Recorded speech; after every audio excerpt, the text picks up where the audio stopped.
Hey guys, today this is from one of my favorite books, The Beck Diet Solution. I'm going to keep talking about this book for a long time to come because it's one of my favorite books. It changed my life and I really want you to look into it as well.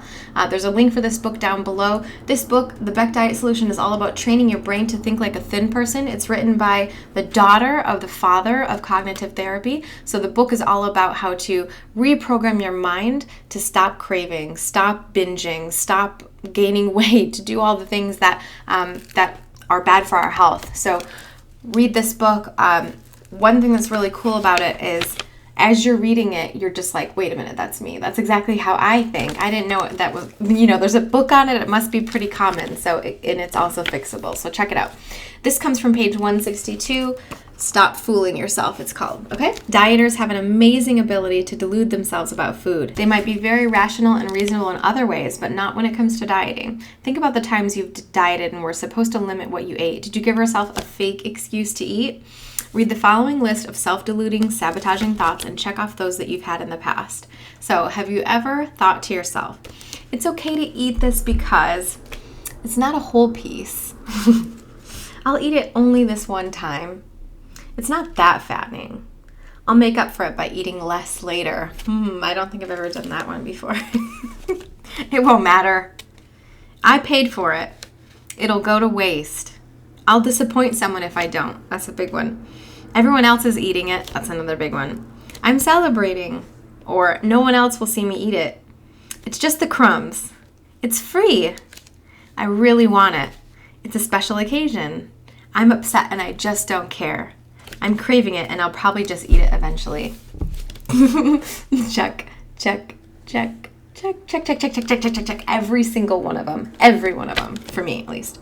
These thoughts delude you into eating when you shouldn't. After all, a calorie is a calorie no matter when, where, or why you eat it. You might be able to see how irrational these thoughts are right now, right? Yet in the moment when you really want to eat something, you might try to convince yourself that these thoughts are valid. I do it almost every single day.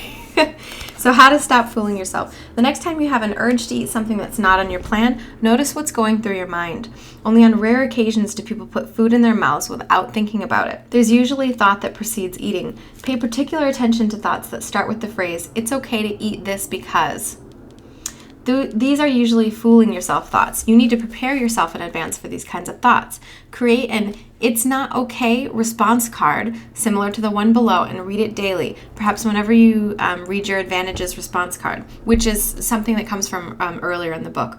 Also pull it out whenever you think you're at risk of not following your plan. So this book is really cool because it has you do a bunch of these cards that help you to retrain your brain basically of how you're going to think in certain situations. So this one is really cool because it's here. I'll show you what it's like.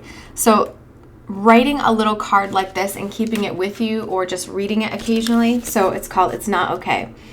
It's not okay to eat unplanned food of any kind. I'm just trying to fool myself. Every single time I eat something I'm not supposed to, I strengthen my giving in muscle and weaken my resistance muscle. I might feel good for the few seconds I'm eating, but I'll feel bad afterwards. If I want to lose excess weight and keep it off, I absolutely must stop fooling myself. So this is the type of card that you could take with you to a restaurant. You could keep it in your wallet, keep it in your back pocket or whatever. Every time you go to eat, if you're having these kinds of feelings, especially like after a meal, you've finished your meal, you're maybe even kind of full, have a full glass of water, then see how you're feeling. After you're totally full and you still have these feelings, which I do almost every meal afterwards, I'm like, I would love some chocolate right now. After your meal, take this card out, read this to yourself and just keep reading it to yourself, keep reading it to yourself, and it gets better and better and better. You retrain your brain to think through things and figure out what's the correct response in this situation, not just what do I want, right? Okay, so that's a really, really good one from the Beck Diet Solution. Please pick this up if you haven't already and you feel like this might help you. Fantastic, fantastic book. Changed my life for reals. Okay, guys, as always, thank you so much for watching. If you like what I do or you liked this particular video, please comment, like, subscribe. Those are the ways that you show me you appreciate what I'm doing. Let me know down below if you ever have these kinds of sabotaging thoughts. Am I the only one? Does this happen to you often? And let's start a discussion on this. Thanks so much for watching again. I'll see you guys tomorrow. Bye! Dieters have an amazing ability to delude. They might be very rational. They might be very rational and reasonable. Oh my gosh. Rationable.